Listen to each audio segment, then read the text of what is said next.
Hey everybody, welcome back to Rusty Guns. So as you can see, I've already blued a lot of the parts, and I'm going to show you kind of quickly how I did that. I won't make it too long of a video because if I show you the whole bluing process and everything that I go through, sometimes it could be kind of time consuming, and don't really want to do that, especially when you're dealing with older guns like this, because a lot of times some older guns there can be imperfections with the metal.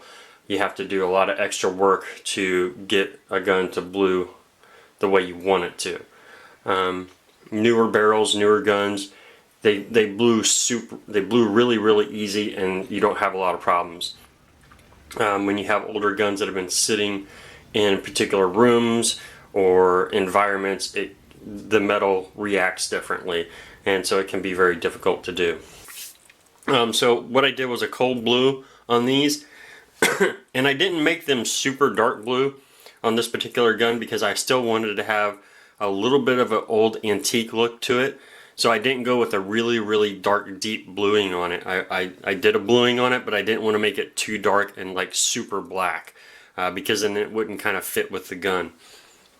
But as you can see, the frame's already done. Bring that up. I'll show you in the light a little bit. And we have the cylinder done as well.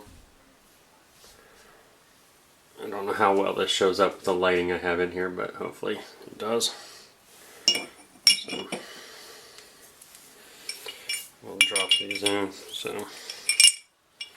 So like that, and I go ahead and I'll twist this barrel in real quick so you can see this.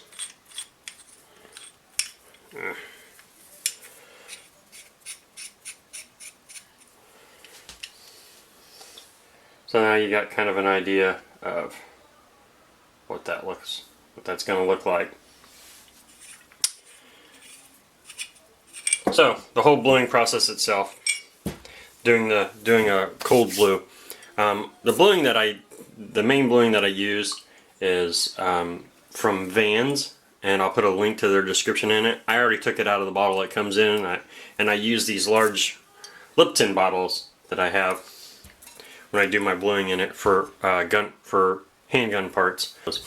I like using Vans also because the bluing is reusable. Okay, so after a gun's been blued in it, it will start to get this orangish color, this orangish particulates, I should say, in it.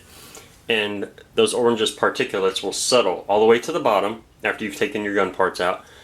They'll settle all the way to the bottom, and then you can literally pour out the bluing, the liquid bluing, into another jar, and the orange particulates from the reaction will be down in the bottom of the jar, and you can clean out the bottom of the jar and reuse the jar again. And so I really like that bluing because of that. So you can get several uses out of this.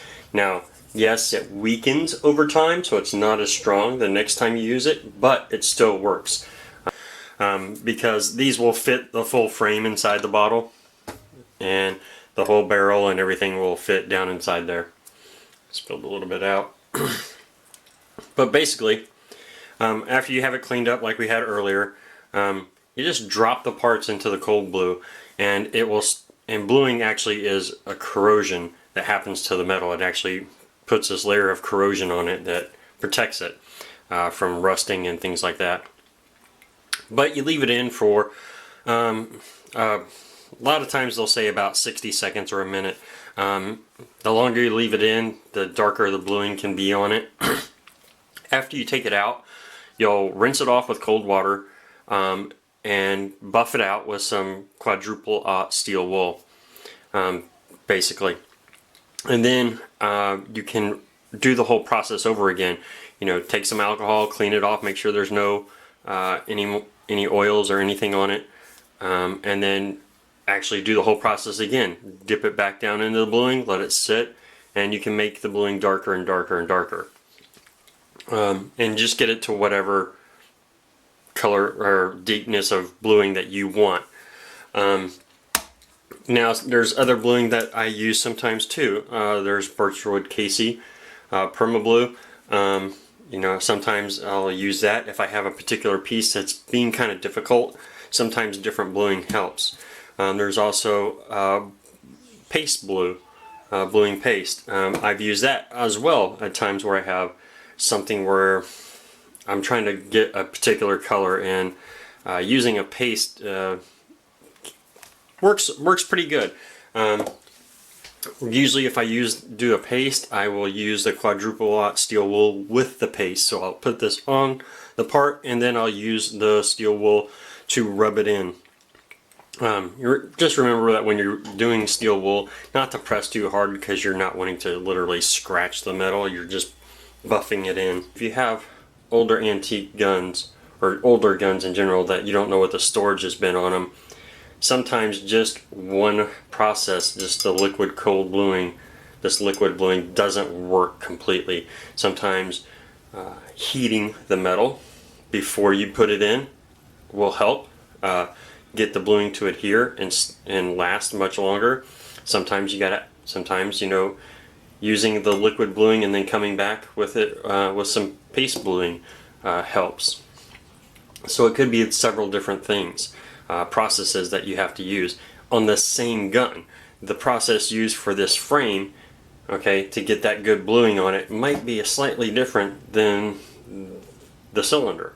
Okay, it can vary with older guns. It's just something that you have to get used to and work with, and you know, be aware of.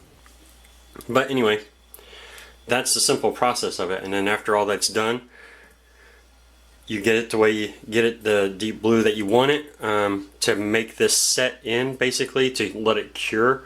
You'll basically cover it in oil and then let it sit for, you know, a day or two.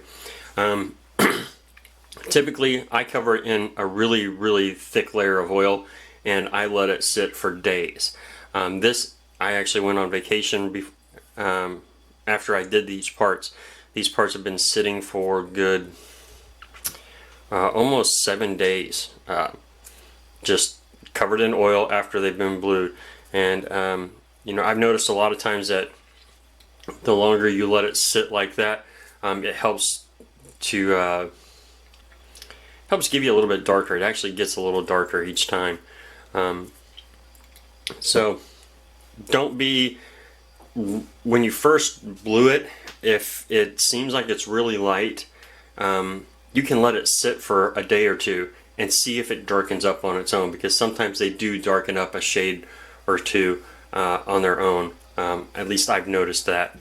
But it's just that simple. So we've done everything that we need to do. Now we're going to put the gun back together. I will have to do the thread tape for the barrel, but it's pretty much done. I had the other parts come in that I needed, which are these right here.